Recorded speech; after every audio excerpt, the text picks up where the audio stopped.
What is the scariest thing you have ever seen? I'm your host, and this is the scariest thing I have ever seen. It was a full moon, but not just any full moon, for it was the night of the dark moon.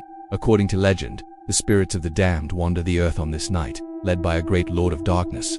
The entire village of Kaalpur was shrouded in fog that morning, and a chill wind carried the smell of decaying leaves and a hint of something sickly sweet. But none of the villagers paid heed to these ominous signs. For them it was just another day in the village. Except for Raghav, who couldn't shake off a growing unease. Raghav was known throughout the village as a bit of a daredevil. If there was anything that frightened the other villagers, then he would go out of his way to seek it out. Not because he wanted to be scared, but because he wanted to understand what it was that made him and the others afraid.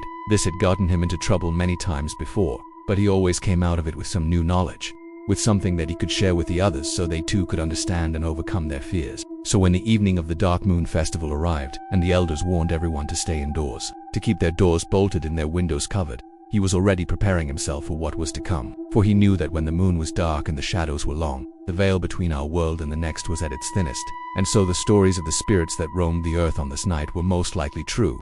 He waited until the last rays of sun dipped below the horizon, and then he slipped out of his house with a lantern in one hand and a dagger at his side. The moment he stepped out of the safety of his home, a wave of icy cold washed over him. The fog around him seemed to grow thicker, and the sounds of the village faded away, as if those around him were trying to forget that he was ever there. For a while, he saw nothing but mist and heard nothing but the beating of his own heart.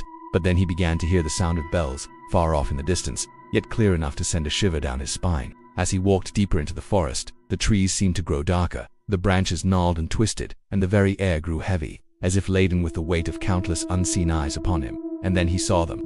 Emerging from the mist were figures, tall and gaunt, their robes flowing around them like liquid darkness. They moved with an eerie grace, and their faces were hidden beneath hoods. Yet what drew his gaze were their eyes, which glowed with an otherworldly light. They were coming closer, and as they did, the oppressive feeling around him grew.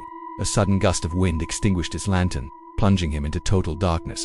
Fear threatened to consume him, but he stood his ground. Then he heard the sound of footsteps, not loud or heavy, yet somehow they seemed to be everywhere at once. The smell of decaying roses filled his nostrils and a low guttural laugh echoed around him.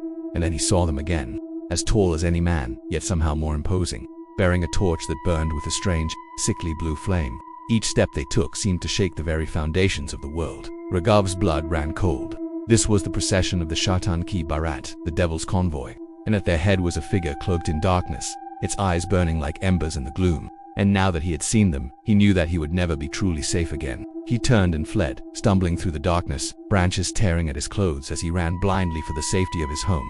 But the forest seemed to shift and change around him, and no matter how far he ran, he could never find the way back. Finally, as dawn began to break, he found himself back in the village, the procession nowhere to be seen. The sky was clear and the sun shone brightly, making the events of the previous night seem like nothing more than a fever dream. Yet the memory of the glowing eyes in the darkness remained. From that day forward, the villagers kept their doors and windows securely shut on the night of the dark moon, for they knew that once the devil's convoy had come for you, you were never truly safe. And somewhere deep inside, they all felt the pull of the darkness, the whisper of voices that promised power beyond their wildest dreams. Now, whenever Raghav looks up at the moon, he remembers the haunting bells and the procession of the damned, led by the one in black. He wonders if those who have been taken by the darkness ever find peace, or are they forever lost, wandering the shadowy realms, forever damned. Thank you for listening. If you enjoyed this story, please leave a like and subscribe for more terrifying tales. And if you want to know more about the author, check out the link in the description. Until next time, sleep tight, and don't let the devil's convoy get you.